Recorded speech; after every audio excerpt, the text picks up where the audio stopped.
হয় চাওক বিগত 5টা দিন ঐতিহাসিক যি ঐতিহ্যমণ্ডিত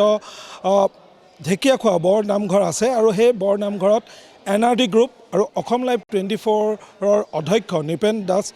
ডাঙৰীয়াৰ যি উদ্যোগত ইতিমধ্যে 5টা দিনৰ অন্তত ইতিমধ্যে ভাওনা প্ৰতিযোগিতা সম্পন্ন হৈছে আৰু আজি অন্তিমটো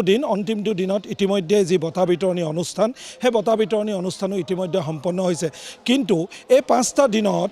এই বৰ নামঘৰৰ যি পৰিৱেশ সেই পৰিৱেশ বা বিভিন্ন ধৰণৰ যি ভক্তপ্ৰাণ ৰাইজ ইয়াত সমবেত হৈছিল সেই সমবেত হোৱা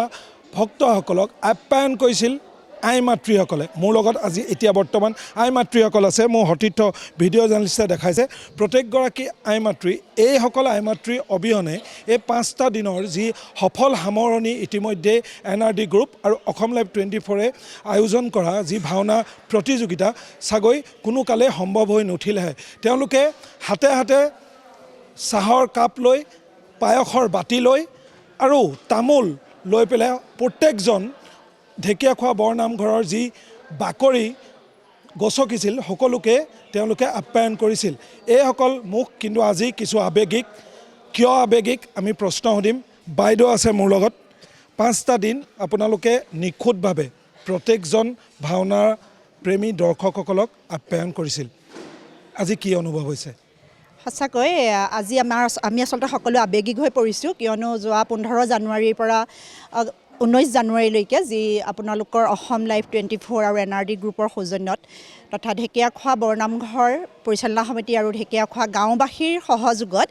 এই অনুষ্ঠানভাগি অনুষ্ঠিত হৈছিল যথেষ্ট ৰাইজৰ সমাগম হৈছিল আৰু আমাৰ ঢেকীয়াখোৱা গাঁৱৰ প্ৰত্যেকগৰাকী আই মাতৃ ইয়ালৈ আহি যেনেধৰণে পাৰে ৰাইজক সেৱা শুশ্ৰূষা কৰা কাৰ্যত অগ্ৰসৰ হৈছিলে আৰু এইটো আমাৰ আই মাতৃসকলৰ বাবে এটি বিশেষ সুবিধা কাৰণ অতিথি দেৱো ভৱ অতিথি আমাৰ গৃহলৈ আহিছে গতিকে আমি তেখেতসকলক সেৱা শুশ্ৰূষা কৰাটো আমাৰ কৰ্তব্য আমি কৰিলোঁ আৰু আজি যিহেতু ঢেকীয়াখোৱা নিজম পৰিছে যোৱা 5 দিন যি মহাপুৰুষজনাৰ সৃষ্টি ভাওনাৰ গীত মাত খোল বাদনে অভিনয়ৰে ৰজনজনাই আছিল ঢেকীয়াখোৱা এনেও এখন বৈকুণ্ঠপুৰী সকলোৱে কয় আৰু আজি ইয়াতে আমাৰ ভাওনা সমাৰোহৰ তথা প্ৰতিযোগিতাৰ যি হৈছিলে সপ্ত বৈকুণ্ঠ যেন ঢেকীয়াখোৱালৈ নামি আহিছিল আমাৰ এনে অনুভৱ হৈছিলে আৰু আজি এই মুহূৰ্তত সঁচাকৈ আমি অলপ আৱেগিক হৈছোঁ কাৰণ ভকত বৈষ্ণৱসকল ইতিমধ্যে আমাৰ মাজৰ পৰা বিদায় লৈছে দূৰ দূৰণিৰ পৰা অহা আৰু এইখিনি আমি ক'ব বিচাৰিছোঁ আৰু আশা কৰিছোঁ ভৱিষ্যতলৈ যাতে আমি ঢেকীয়াখোৱা ৰাইজৰ হৈ আমি অসমবাসী ৰাইজক তথা ভাৰতবৰ্ষৰ বিভিন্ন প্ৰান্তৰ ভক্তপ্ৰাণ ৰাইজক সেৱা আমি আগবঢ়াবলৈ সক্ষম হওঁ এয়া আমি প্ৰভু ভগৱন্তৰ ওচৰত প্ৰাৰ্থনা জনাইছোঁ সকলোৰে বাবে ধন্যবাদ কি ক'ব বাইদেউ এই পবিত্ৰ তীৰ্থস্থানত আমাক যে সেৱা কৰিবলৈ তেওঁ যি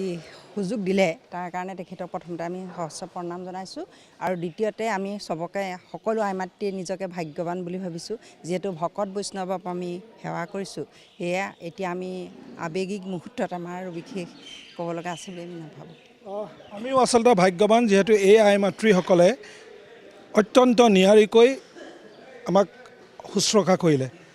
কি ক'ব জ্যেষ্ঠ হিচাপে এতিয়া এই মুহূৰ্তটোত কি কৰিব ধন্যবাদ আমাৰ এই 5 দিনত অতি আনন্দিত আমি ঘৰৰ 10 বন কাটি কৰি হ'লেও 2টা বজাতে ইয়াতে উপস্থিত হওঁহি ৰাইজক শুশ্ৰূষা কৰিবলৈ ভাল লাগিলে আৰু এতিয়া আমাৰ নিজাম পৰিৱেশ আৰু আমাৰ আই মাতৃসকলে প্ৰতিটো ক্ষেত্ৰতে যি অনুষ্ঠানেই নেপাতক আমাৰ গাঁৱত আমি উপস্থিত থাকোঁ আমি বিহু পাৰ্টিৰ পৰা আৰম্ভ কৰি আমাৰ ভাওনা পাৰ্টিলৈকে আমাৰ মহিলাসকলে সকলোবিলাক কৰে আমি সকলোকে ভালকৈ শুশ্ৰূষা কৰিবলৈ এতিয়া ভাবি লৈছোঁ কিন্তু ৰাইজে বোধ কৰোঁ সকলোবিলাক ভালেই পাইছে আমাৰ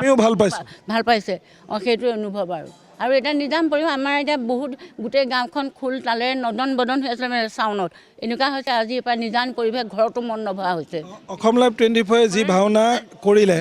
আপোনাৰ উপভোগ কেনেকুৱা পালে তেখেতৰ ভৱিষ্যত জীৱন উজ্জ্বল কামনা কৰিছোঁ তেখেত ভালে থাকক আমাৰ পৰিয়ালবিলাকক তেখেতে পঢ়ক আৰু উজ্জ্বল কামনা কৰিছোঁ এয়াই আচলতে এতিয়া ঢেকীয়াখোৱা বৰ নামঘৰ আছে ঐতিহ্যমণ্ডিত এই পৰিৱেশ আমি অসম লাইভ 24ক শেষ মুহূৰ্তটোত পুনৰবাৰ দেখুওৱাৰ চেষ্টা কৰিছিলোঁ আই মাতৃসকলৰ যি শুশ্ৰূষা বা ঢেকীয়াখোৱা বৰ নামঘৰৰ যি পৰিচালনা সমিতিয়ে অসম লাইভ 24 এই পৰিয়ালটোক যিধৰণে এই বিগত 5টা দিনত সহায় সহযোগ আগবঢ়ালে ইয়াৰ পাৰ্শ্বৱৰ্তী এলেকাৰ যিসকল লোকসকল তেওঁলোকে আমাক যিধৰণে সহায় সহযোগিতা আগবঢ়ালে লগতে পুনৰবাৰ মই কওঁ যে এই আই মাতৃসকলৰ যি আপ্যায়ন এই আপ্যায়নে সকলো ইয়ালৈ যিসকল ভক্তসকল আহিছিল যিসকল দৰ্শকসকল আহিছিল তেওঁলোকক আপ্যায়নত সকলো সুখী অসম লাইভ 24 সুখী কিন্তু আজি এই শেষ সময়ছোৱাত আই মাতৃসকলৰ মন গুমা যিহেতু এই 5টা দিনত সত্ৰীয়া সংস্কৃতিৰে আচলতে মুখৰিত হৈ থকা ঐতিহ্যমণ্ডিত যি ঢেকীয়াখোৱা নামঘৰ নিজম পৰিল।